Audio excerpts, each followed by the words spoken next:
हो रही है ईसीआई की किस चीज़ की? डिप्टी कमिश्नर जो भी है JNK के 20 जी। के साथ मीटिंग हो रही है असेंबली इलेक्शन के हवाले से। हाँ, तो इसमें सवाल क्या है?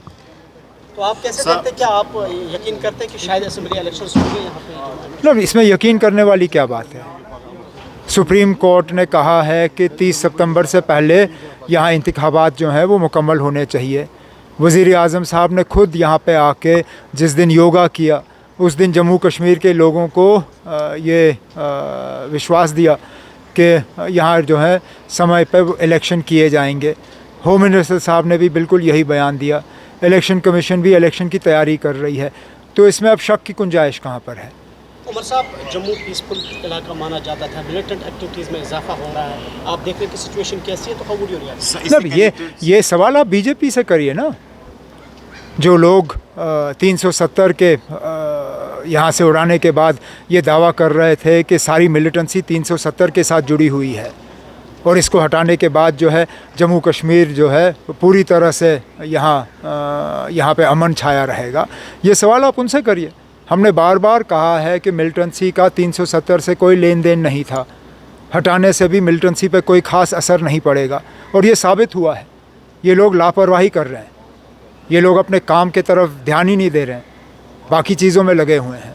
आपके जो आला अफसर हैं उनको काम की तरफ कोई ध्यान नहीं है, उनको हालात को सुधारने में जो रोल अदा करना चाहिए वो कर नहीं रहे हैं। फारूक साहब कह रहे हैं कि सेटलमेंट ऑफ इशू के लिए ये जो है अटैक्स हो रहे हैं। मैं उसमें कुछ नहीं कहूँगा ना, ये आपने फारूक साहब से सवाल किया, वो फारूक साहब का जो जवाब है आपके सामने है। तो क्या आप मानते हैं कि ये फिर सिक्योरिटी लैब से बीजेपी की तरफ से? बीजेपी के तरफ से नहीं ना, बीजेपी का ये हुकूमत के तरफ से जो है लापरवाही है, उसमें तो आप इनकार कर नहीं सकते हो।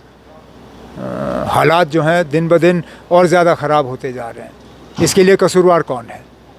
जब एक तरफ से जब हमारी हुकूमत थी, हमारी हुकूमत को इन चीज़ों के लिए कसूरवार ठहराया जाता था, ठीक है ना। अगर उन हमलों के लिए हम कसूरवार थे तो आज जो हमले हो रहे हैं उनके लिए कौन कसूरवार है?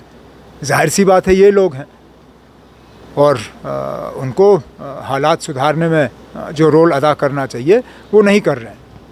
अब हम यही उम्मीद कर सकते हैं कि ये जो सीनियर पोस्टों पे बैठे हुए हैं, चाहे वो राजभवन हो चाहे वो राजभवन के एडवाइज़र हों, मेहरबानी करके अपने ऐश व आराम को छोड़ें और अपने काम के तरफ जो है ज़्यादा तवज्जो दें। एज ए ग्रोइंग डिमांड की इंडिया को रिस्पॉन्ड करना चाहिए और जो मिलिटेंट बेसिस POK में उनको स्ट्राइक करना चाहिए। मेरा उसमें कोई कहना नहीं है ना, जो मैंने इस तरह की कोई डिमांड सुनी नहीं है और इस तरह के फ़ैसले हम जैसे लोग नहीं करते। इस तरह के फ़ैसले जो हैं वो बड़े पैमाने पे होते हैं, लेकिन इससे पहले भी आपने स्ट्राइक किया, क्या ये हमले रुके? आपने बढ़ चढ़ के जो है बालाकोट में स्ट्राइक करने का दावा किया, उसके बावजूद जम्मू कश्मीर में मिलिटेंसी ख़त्म नहीं हुई। अगर आप मुझे यकीन दिला सकते हो कि स्ट्राइक करने के बाद जम्मू कश्मीर जो है वो पूरी तरह से मिलिटेंसी से आज़ाद किया जाएगा, ठीक है ना, हम भी सुनने के लिए तैयार हैं। उमर साहब, जैसे कि आपने कहा कि इलेक्शन कमीशन जम्मू कश्मीर में असेंबली इलेक्शन की तैयारी में मसरूफ़ है, दूसरी जानब जम्मू में मिलिटेंट के अटैक्स हो रहे हैं, तो कोई एप्रीहेंशन है आपका कि? मुझे कोई एप्रीहेंशन नहीं है। अगर हमारे होम मिनिस्टर और प्राइम मिनिस्टर जो हैं वो इन ताकतों के सामने झुकने के लिए तैयार नहीं हैं तो फिर वक्त पे इलेक्शन होंगे। लेकिन अगर हमारे प्राइम मिनिस्टर होम मिनिस्टर के पैर थोड़े हिल गए और वो इन ताकतों के सामने झुक गए और इन हमलों के बाद उन्होंने इलेक्शन पोस्टपोन किया, तो मुझे लगता है वो हमारे मुल्क के लिए एक बहुत बुरी बात होगी। ये हमले अगर किए जा रहे हैं इलेक्शन पोस्टपोन करने के लिए, तो फिर मैं तो यही उम्मीद करूँगा कि हम इन ताकतों को कामयाब होने नहीं देंगे। लेकिन अगर हमारी जो केंद्रीय सतह पे लीडरशिप है, अगर वो इन ताकतों के सामने झुकना चाहेगी तो ये फ़ैसला उनका होगा। ओके।